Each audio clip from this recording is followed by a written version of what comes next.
శివాజీ మహారాజ్ ఆయన మహానుభావుడు. ఈ దేశానికి రెండు గొప్ప సేవలు అందించాడు ఆర్షధర్మాన్ని నిలబెట్టడానికి. ఒకటి, గోవులను రక్షించాడు. గోవధ యథేచ్ఛగా జరిగిపోతున్న రోజుల్లో గోవుని రక్షించడమే జీవన కర్తవ్యంగా పెట్టుకుని గోవుల్ని కాపాడిన వాడు శివాజీ.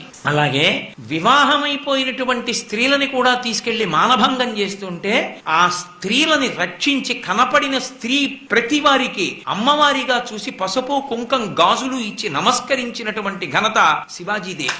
యుద్ధంలో తన శత్రువులైనటువంటి పరమతానికి చెందినటువంటి స్త్రీలు తనకు దొరికితే ఖైదీలుగా వాళ్ళకి చీర పసుపు కుంకం అంటే వాళ్ళు పెట్టుకోకపోయినా వాళ్ళకి 5వ తన చిహ్నాలుగా ఉన్నటువంటి వాటినిచ్చి కన్నతల్లిగా భావించి నమస్కరించి పల్లకీలో తెరలు వేసి వెనక్కి పంపించిన వాడు శివాజీ మహారాజ్. అంతటి మహానుభావుడు. సమర్థరామదాస్ గారు ఆయన గురువు. అటువంటి శివాజీ గోరక్షణం చేస్తున్నటువంటి రోజులలో సనాతన ధర్మాన్ని నిలబెట్టడానికి హిందూ మతం పేరు మీద కోటలు నిర్మించి హైందవ సామ్రాజ్యాన్ని ఏర్పాటు చేస్తున్న రోజులలో ఆయనకి శక్తి యొక్క అండ కావలసి వచ్చింది, అమ్మవారి అండ కావలసి వచ్చింది. అటువంటి రోజులలో శ్రీశైల క్షేత్రానికి వెళ్లి ఆ రోజులలో మీరు శివాజీ మహారాజు యొక్క చరిత్ర చదివితే తెలుస్తుంది. హడిలిపోయారు మంత్రులు సేనానులు. ఇదేమిటి ఇంత ప్రౌఢమైన వయస్సులో ఇంత యుద్ధ సమయంలో అకస్మాత్తుగా వెళ్లి ధ్యానంలో కూర్చుంటున్నాడు, అసలు బయటికి రావట్లేదని. భ్రమరాంబ అమ్మవారిని ధ్యానం చేస్తూ కూర్చున్నాడు శివాజీ మహారాజ్. కూర్చుంటే భ్రమరాంబ అమ్మవారు ప్రత్యక్షమై నీకు నేను ఒక ఖడ్గాన్ని బహూకరిస్తున్నాను, ఇది నువ్వు పట్టుకున్నంత కాలం ఇక నీకు యుద్ధంలో ఎదురు లేదు,